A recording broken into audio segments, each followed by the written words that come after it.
Koklyaev of Russia. Definitely the most impressive at 170 kilos. Can he go clear at 180? Oh, a little stumble, but he's done it.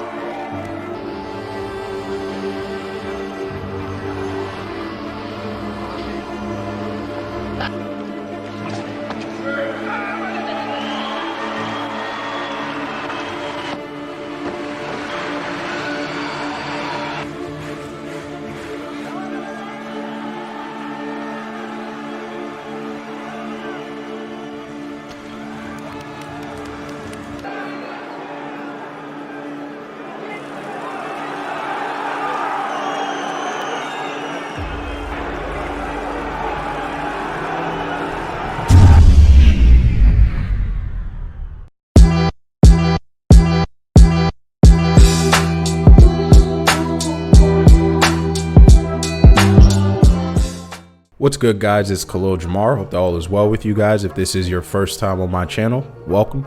If this is not your first time on my channel, welcome back. Now, as you guys can see from the intro, today we're going to be talking about one of the greatest strength athletes of all time, Mikhail Koklyaev. He was born in Russia, in Chelyabinsk, a city in Russia, in 1978. He actually started getting into athletics at the age of 13. And when he got into athletics, people recognized immediately that he was a natural at weightlifting. And through weightlifting, he showed how dominant of an athlete he is. He's actually regarded as one of the more developed athletes in Russia at the time. To give you an example of how developed Mikhail was and how advanced he was of an athlete, by the age of 18 years old, he had already reached the standard for a master within the sport of weightlifting. Now, a master within the sport of weightlifting is very similar to a master within the sport of powerlifting. It's based off of age. So a master is anybody who's over the age of 35. So in weightlifting, by the age of 18, Mikhail had already displayed that he had the strength of a man almost twice his age. The scary thing about this is, too, most people are just joining the sport of weightlifting by the age of 18 years old. Now, because Mikhail was so dominant within the sport of weightlifting, he had the opportunity to join a special experimental team within Russia at the time. This team competed within weightlifting. Now, I tried to find more information on this experimental team, but I'm not surprised I couldn't find too much information because they probably don't want us to know what they were doing on that experimental team. But here's where things started to take a turn for the worse for Mikhail. At one of his competitions while he was on this team, he seriously injured the ligaments in his knee.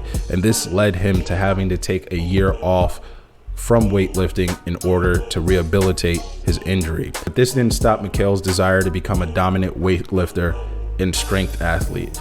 In '95, that's when he injured himself. Also the year that he made a very important decision. It changed the trajectory of his career. He ended up deciding to switch coaches. He switched from his original mentor, Igor Slyunin, decided to put himself under the tutelage of another coach, Alexander Emeliananko. And again, this decision was very important because his switch to a different coach had a huge impact on how fast he was able to rehabilitate his injury. Like I mentioned, he injured himself in 1995, but after switching coaches, he was able to come back in '96, where he was able to weightlift again. And when he performed, he set a record in Russia amongst the men his age in weightlifting. And then in 1997, he was able to win the Russian Junior Championships. And after he won the Junior Championships, he went on to become a 6-time Russian weightlifting champion. One thing to be dominant in one sport, but you completely separate yourself from everybody else as an athlete when you can dominate multiple sports. I'll give you an example. Look at somebody like Deion Sanders. Deion Sanders is regarded as one of the greatest athletes of all time, not because he was dominant in football, but because he was dominant in both football and baseball.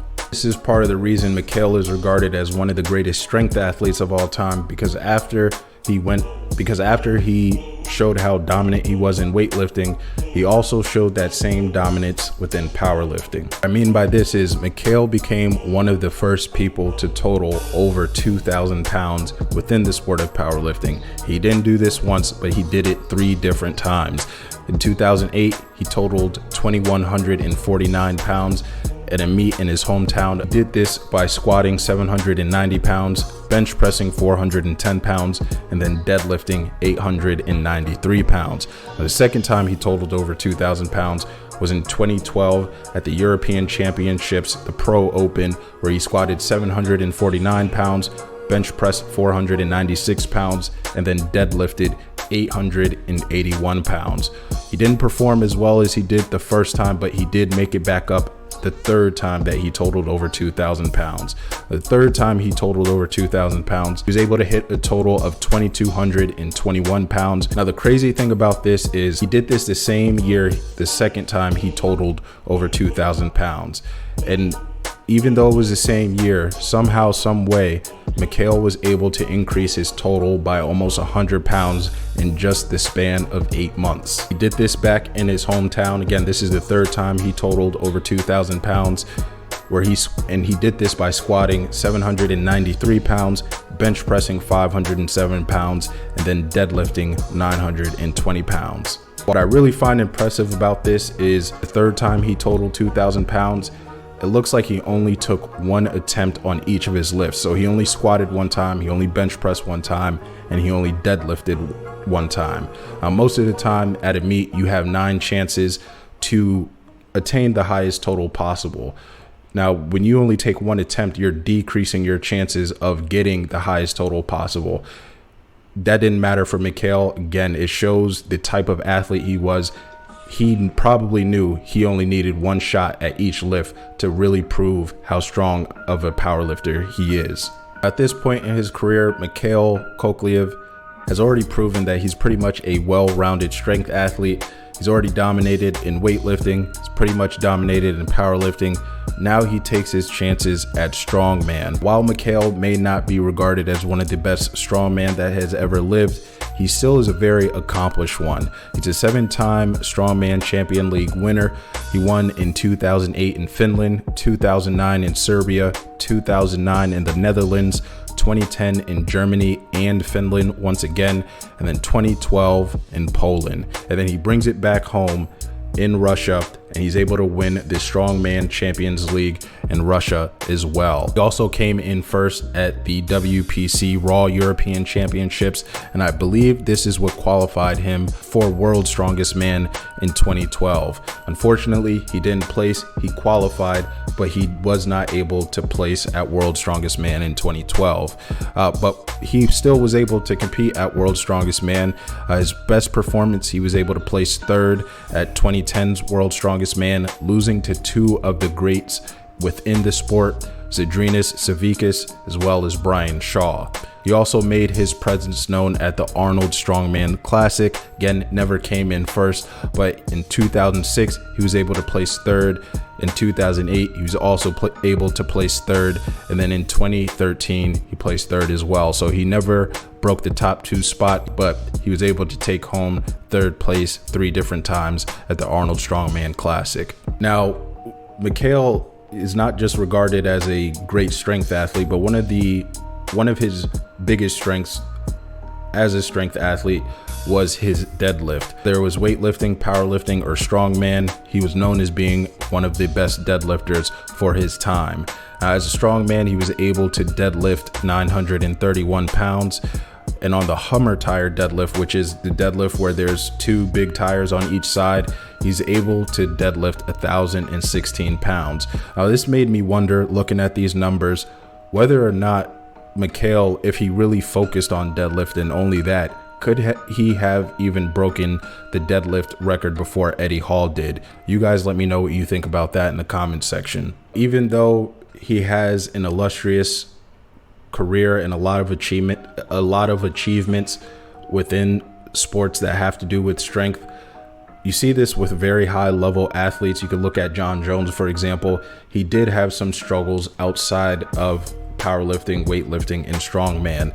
In March of 2010, Mikhail had been involved in a car accident. There was drunk driving involved. Mikhail was not actually the victim. He had been caught drunk driving and ended up hitting a pedestrian. Now, at the time, his manager was upset because they were basically trying to say, his manager and his team at least were trying to say that Mikhail had not been drunk at all. But as of right now, as far as we know, drunk driving was involved, which did unfortunately end up in the pedestrian he hit losing their life. Somehow, some way though, Mikhail never faced any criminal charges. Now, this whole incident is believed to have had an effect on Mikhail's performance at the Arnold Classic in 2010, where he took home 4th place, because the year prior he was able to take home 2nd place at that Arnold Strongman Classic. Now, again, I've said this throughout the video, Mikhail is regarded as one of the best strength athletes of all time. Of course, he showed his strength in these sports, but it seems like Mikhail is just a competitor. And after he took his try at strength sports, did what Eddie Hall and Thor did, and he tried out boxing. Now, he lived up to his name. Again, he competes against some of the top names, whatever sport it seems like whatever sport he tries, he's competing against somebody who has a name for themselves, and he even did this in boxing. First boxing match was against somebody by the name of Alexander Emeliananko. Now, if you're an MMA fan like I am, that last name should ring a bell for you, because Alexander Emeliananko is the younger brother of Fedor Emelianenko, and in my opinion, in my eyes, John Jones is the greatest MMA fighter of all time. Fedor Emelianenko is. If you're an MMA fan and you disagree with me, I would love to have a conversation with you as to why Fedor is actually better than John Jones. But leave your thoughts about that in the comment section. In the boxing match, it looks like Mikhail did get some good shots off on Alexander. But over time, if you watch MMA, if you watch combat sports, you know that sometimes a fighter is waiting for their opponent to get tired. And Alexander did exactly just that, because once Mikhail's punches started to slow down,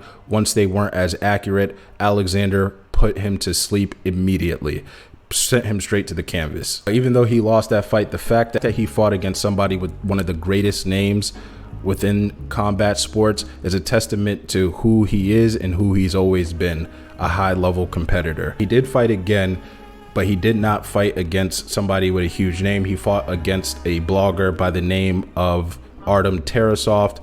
He ended up winning the bout by decision in a 4-round fight. Now, boxing obviously didn't work out for Mikhail. It usually does not work out for strength athletes, because there's a different type of athleticism you need to be an efficient combat athlete. But nonetheless, as an athlete overall, Mikhail is definitely one of the greatest the world has ever seen. But guys, that is the end of the video. Thank you for watching. Before I close out, I do want to say I'm looking to make more engaging content that you guys like. So not only I can create the channel, not only I can grow the channel, but I can create content for you that you guys actually enjoy. So if you have any suggestions, even any criticisms, I'm always open to criticisms. Leave down what you have to say in the comment section. But as always, guys, thank you for watching. Make sure that you do like the video, subscribe to the channel. See you guys later.